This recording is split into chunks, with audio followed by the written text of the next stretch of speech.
Hey homesteaders, welcome back to Sheena's homestead, and this is my garden. Now, yes, we're getting ready for winter. I've already prepped some beds, but I'm still growing. I have 8 different crops in this garden here that I am still harvesting from on a daily basis. So let me show you what I've got growing. This here is my lettuce, and you can see that I have hoops over the top, and I do cover it with a thin piece of plastic on the nights that it gets down to the freezing mark. And tonight is going to be one of those nights. My second crop here is this amazing celery.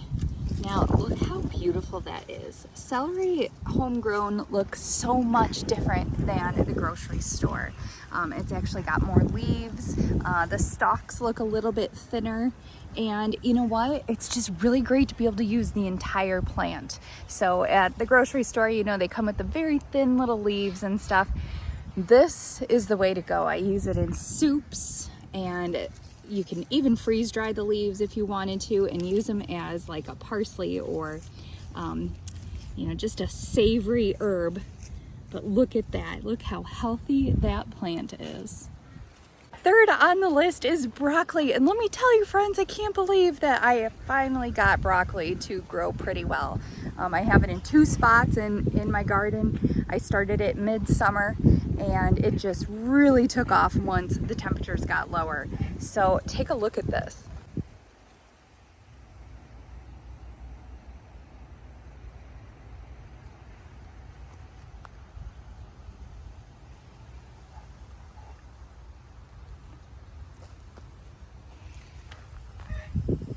I did not realize that broccoli was more of like a cut and come again type of plant, but we have just taken harvest after harvest off of this thing, and it just keeps shooting out new growth. You can see here, this is where we harvested, and it just keeps going. You can see little tiny sprouts growing down the shoots, and it just keeps going and going. This thing is just a massive producer.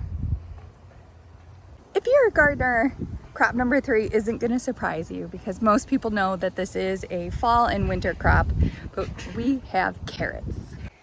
So these carrots in here are growing. They're doing great. You can see the tops of them right there. And I actually have a whole bunch more of a bigger variety in my main garden bed, but these will taste so much sweeter after a frost. And they're great for soups. So, soups and snacking, I should say. And the kids just absolutely love them. So definitely add carrots to your winter gardening next year. Number 4 is also a winter variety, and that is cabbage. I did have some pest problems with this cabbage because I started it in late summer. So the cabbage butterflies were still out there munching. The good news is that it's really taken off now that we've had a couple frosts because we don't have any more cabbage butterflies. So we've got quite a few big ones growing here, and my husband absolutely loves sauerkraut, so we are going to make sauerkraut out of all of these. Even have a different variety of cabbage that I tried, and it's so beautiful.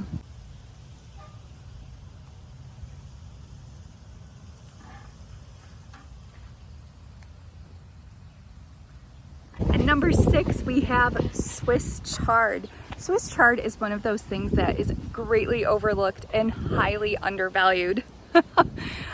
We really love Swiss chard in our family, and I just think it's one of those crops that grows really well, and people just don't know a lot about it. Oftentimes I talk about adding Swiss chard to gardens, and my friends look at me like, what is that? But it is a great crop to have on hand. It's a crop that just keeps growing and growing and produces all of these beautiful leaves that are just so good for our health. And then it also has a stalk. I just treat the stalk like it's celery. So I chop it up, I put it in soups, sometimes salads. It is a great addition to the garden. Swiss chard can grow in really cold temperatures. Actually, last year, my Swiss chard lasted even through snow. It was a very, very big and healthy plant. These are a little on the small side. They got off to a rough start.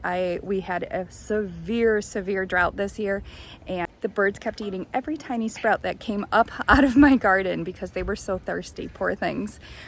So I had a hard time getting the Swiss chard started. But I have a couple plants that have survived, and I think they're gonna do great through the winter.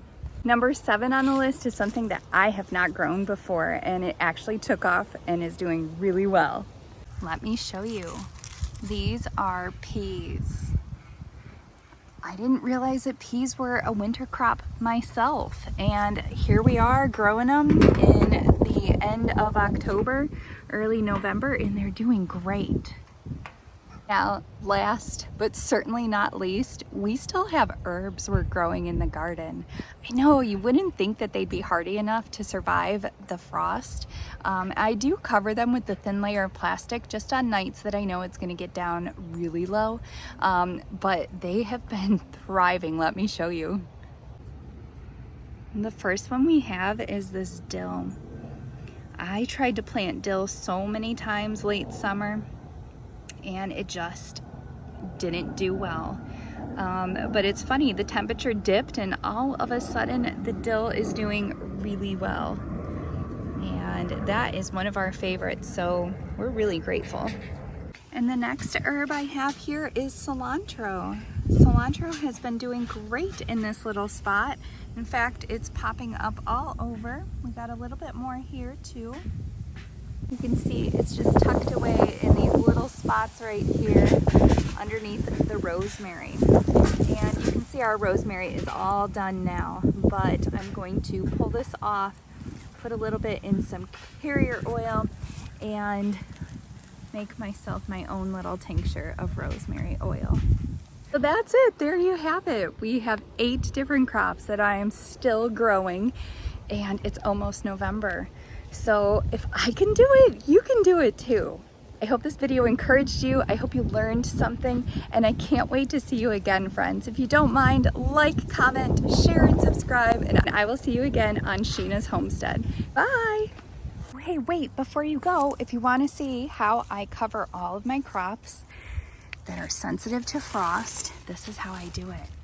I just have one thin layer of plastic over the top, and I have little garden stakes that look like this.